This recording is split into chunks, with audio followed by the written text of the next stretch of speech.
ওকে, এইখানে আপনাদের হয়তো বা কারো কারো প্রশ্ন থাকবে, কারণ এই ব্যাপারটি অপেক্ষাকৃত কিছু একটু জটিল মনে হয় অনেকের কাছে। দেখুন, আহ সে বহু বছর ধরে আমার বন্ধু। She has been my friend for many years. আমার মনে হয় যার যার অপোজিশনের যে আছে তাকে তাকে এখানে বসাই দিতে পারেন। ওকে, একটা ব্যাপার লক্ষ্য করুন, আমি এখানে হ্যাজ বিন ব্যবহার করেছি, যদিও হ্যাজ বিন মূলত অ্যাজ এ লিঙ্কিং ভার্ব হিসেবে ব্যবহার হয় না গ্রামাটিকলি, বাট যখন আমরা লক্ষ্য করি যে হ্যাজ বিন এর পরে স্বভাবতই থাকার কথা হচ্ছে আইএনজি যুক্ত ফর্ম, তাই তো?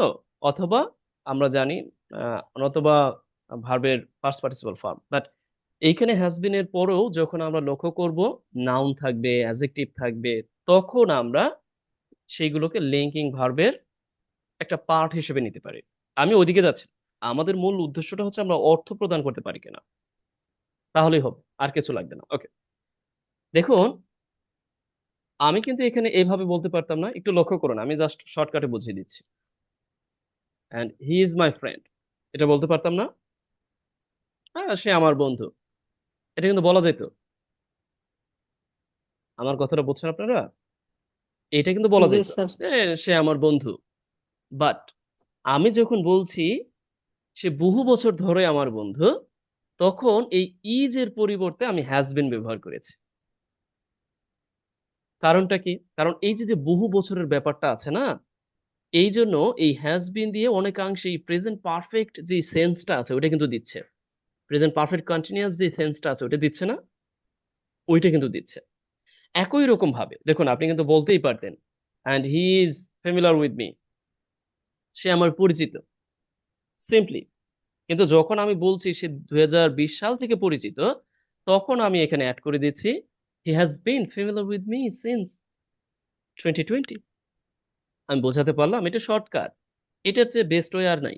এখন আপনার এই জাতীয় যত বাক্য আছে সবকিছু কি আপনি বলতে পারবেন না শুধু এই স্ট্রাকচারে ফেলে?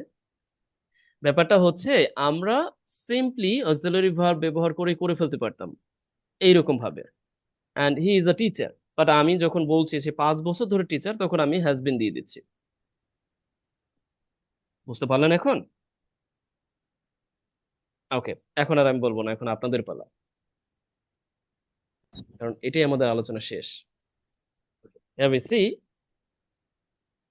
যখন আমরা প্লুরাল সেন্সে ব্যবহার করি, they have been ill for 3 days, বা তারা অসুস্থ 3 দিন ধরে। লক্ষ্য করেছেন? দে হ্যাভ বিন ইল, তারা অসুস্থ। The boy has been not to me, বালকগুলো আমার পরিচিত 5 বছর ধরে। এই হচ্ছে আমাদের হ্যাভ বিন হ্যাজ বিন এর ব্যবহারটা, যেটা নিয়ে আমরা ঝামেলায় পড়ি। আর পাস্ট টেন্সে হ্যাড বিন তাহলে হয়ে যায়। তার মানে আমরা এই হ্যাভ বিন হ্যাজ বিন এর পর নাউন ব্যবহার করতে পারবো, পার্টিসিপল ব্যবহার করতে পারবো, বিশেষ করে পাস্ট পার্টিসিপল। এরপরে আমাদের অর্থ প্রদানে এইখানে আমরা সবসময় মাথায় রাখবো যে একটা সময় প্রায় উল্লেখ থাকবেই। কারণ সময় উল্লেখ না থাকলে সেই ক্ষেত্রে, সময় বলতে এটা রিসেন্টলি হতে পারে, সাম্প্রতিক হতে পারে, মেনি ইয়ার্স হতে পারে, নির্দিষ্ট সময় হতে পারে, অনির্দিষ্ট সময় হতে পারে, সকাল বিকাল দুপুর তাও হতে পারে, এই ব্যাপারটি থাকবে। তখন আমরা এই হ্যাজ বিন হ্যাভ বিন এর সঠিক ব্যবহারটা এবং এর অর্থটা খুঁজে বের করতে পারবো। জি, এখন আপনার প্রশ্নটি করুন দয়া করে প্লিজ। স্যার, এটা যদি আমরা ভার্ব হিসেবে চিহ্নিত করতে চাই, এটা কি প্রেজেন্ট পারফেক্ট কন্টিনিউয়াস বলবো? না, মোটেও না। আমি আপনাকে কি বলেছি? এটা কিন্তু এই যে যে অক্সিলারি ভার্ব আছে তারই একটা এক্সটেনশন রূপ, এই বি ভার্বেরই একটা এক্সটেনশন রূপ। লক্ষ্য করেছেন?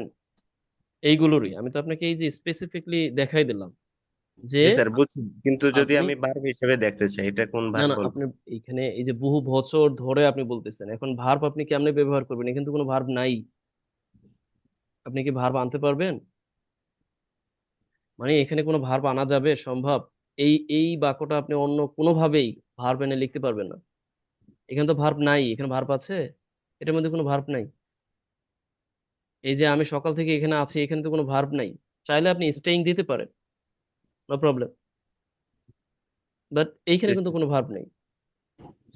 যেমন ধরুন আমি যদি বলি যে ইংলিশে তো আছে স্যার, যেমন হ্যাজ বিন আছে, মানে যে বি তো একটা ভার্ব, ওই হারে বললাম, ওই দিক বিবেচনা করে বললাম আর কি স্যার। না, এখানে আমি বলছি প্রধান ভার্ব তো নাই এখানে, আমি সেটা বলছি। লক্ষ্য করুন, জি সে ওকে 2020 সাল থেকে সে আমার পরিচিত। দেখুন তো এখানে কোনো ভার্ব আছে? কোনো ভার্ব নাই তো। পরিচিত ইংরেজিটা হচ্ছে অ্যাজেক্টিভ, এখন কোনো ভার্ব নেই। এখন এই বাক্যটা যখন আপনি বলবেন, কথার কথা আপনি আমার সাথে কথা বলছেন, আপনি কারোর সম্পর্কে বলতে যাচ্ছেন, ও হ্যাঁ yes, I have been familiar to him, আমি তো তার সাথে পরিচিত। এরপর আপনি একটা সময় উল্লেখ করে দিলেন, yeah, for 2 years or for 3 years. বুঝতে পারলেন? আর যদি সিম্পলি আপনি বলেন যে ইয়েস সে আমার পরিচিত, তাহলে তো আপনি বলেই দিলেন যে হি ইজ ফেমিলার উইথ মি, সে আমার পরিচিত, হয়ে গেল। কিন্তু যখন আপনি সময় উল্লেখ করছেন তখন আপনাকে হ্যাজ বিন বলতে হচ্ছে, এই পার্থক্য, আর কোনো পার্থক্য নেই। জি স্যার, বুঝছি। ওকে, নেক্সট উই সি। আমার মনে স্যার হয় এগুলো আর বলতে আমি হবে না। জি, প্লিজ প্রশ্ন করুন। স্যার আমি একটা কথা বলি। অবশ্যই, প্লিজ। শুধু তো স্যার সময় বোঝাতে আর কি ওই যে হ্যাজ বিন এটা ব্যবহার হবে। এক্স্যাক্টলি, মানে আমাদের প্রধান ভার্ব নাই, কিন্তু সময়টিকে ইন্ডিকেট করার জন্য ই হ্যাজ বিন, এছাড়া আমার হ্যাজ বিনের প্রয়োজন নেই, এমনিতে আমরা অক্সিলারি ভার্ব দিয়ে হ্যাঁ, হচ্ছে। হ্যাঁ, বুঝতে পারছি। স্যার কেমন? আমার স্যার হ্যাঁ, আমি কিছু বলুন। বলবো। স্যার অবশ্যই, আপনি বললেন অবশ্যই। এটা হলো প্রেজেন্ট পারফেক্ট কন্টিনিউয়াস। আমি বলছি প্রেজেন্ট পারফেক্ট কন্টিনিউয়াস একটা সেন্স দেয়, মানে একটা মানে ওইরকম একটা উপলব্ধি আসে, লক্ষ্য করুন। ও সেন্স দেয়। হ্যাঁ, আচ্ছা। সেন্স দেয়, কিন্তু এটা প্রেজেন্ট পারফেক্ট কন্টিনিউয়াস টেন্স বলছি না আমি। মানে ওইরকম একটা সেন্স দিচ্ছে এখানে।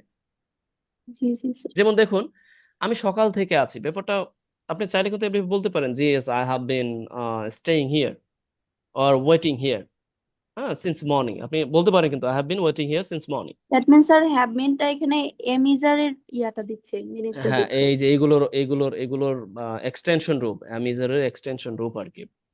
আমি বলছি না এক্স্যাক্টলি যে এইটার পরিবর্তে এইটা, কিন্তু আমি বলছি যে হ্যাভ বিন হ্যাজ বিন আমি কিন্তু শুরুতেই বলেছি গ্রামারের নিয়ম অনুযায়ী সরাসরি লিঙ্কিং ভার্ব না, কিন্তু আমরা যখন দেখছি যে এগুলোর প্রয়োজন হচ্ছে আমার অর্থ প্রদানের ক্ষেত্রে, তখন we are calling it as linking verb, but not directly. আমাদের এত কিছু জানতে হবে না, আমরা অর্থ প্রদান করতে পারছি কিনা আর এই জাতীয় বাক্য তৈরি করতে পারছি কিনা, এটাই হচ্ছে আমাদের মূল লক্ষ্য। বুঝতে পারছেন? আপনি মাথায় রাখবেন এই সেন্সটা। জি, is there any question please, you can raise. আমরা কিন্তু আমাদের এই চ্যাপ্টারটি, অর্থাৎ আজকের আলোচনার অর্ধেকের বেশি, দ্যাট মিনস 70% শেষ, আর বাকি আছে 30%। ওকে, এই বিষয়টি নিয়ে আর কোনো প্রশ্ন আছে? জি না স্যার, এখন পর্যন্ত যা পড়েছেন বুঝছি। ওকে, ঠিক আছে। আর যেগুলো বাকি আছে সেগুলো স্যার আমি হ্যাড নোটও বিন করব। দিব ওয়াজ ওয়ার পরিবর্তে হ্যাড বিন। হ্যাঁ, হ্যাঁ, হ্যাঁ, হ্যাঁ, এক্স্যাক্টলি। Okay sir. তবে সেই ক্ষেত্রে সময় উল্লেখ থাকবে, এটা মাথায় রাখবেন কিন্তু, এছাড়া হবে না। ওকে, সময় বা অন্য একটি সেন্টেন্স যেটা আমরা অ্যাজ ইউজুয়াল ব্যবহার করে থাকি।